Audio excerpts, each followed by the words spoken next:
something earlier too, on the reflection of it, that you grieve the Spirit. Yeah. And at what point would you like unpack that for us? Would you say that was conviction, not shame in the sense? And what's the difference? Yeah, totally. I think when we look to God and we ask him for help on an answer, he does give us help and he answers the question. But shame often happens when we know what is right and then we don't do it.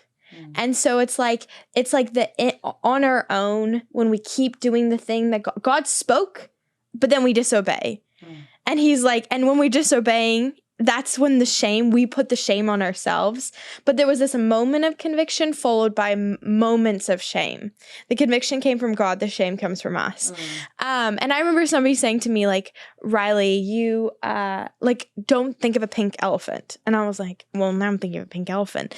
And it's the same thing as like when we say, don't do this thing, but that's not going to help us. We have to put our eyes on Jesus. Yeah. And like, I found so much freedom when I actually started praying for God's strength. Yes. When I realized, like, when you realize your human weakness, but in that weakness is opportunity for God's strength. When I actually wrote in my journal, God, I cannot do this without you. Yeah.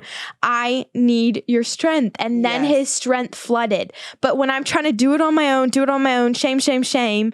But then finally, when I invited him, God, who is a gentleman, who waits at the door of our heart, but will not step in unless invited. When I finally invited him in, then he was like, finally, now my strength will flow through you.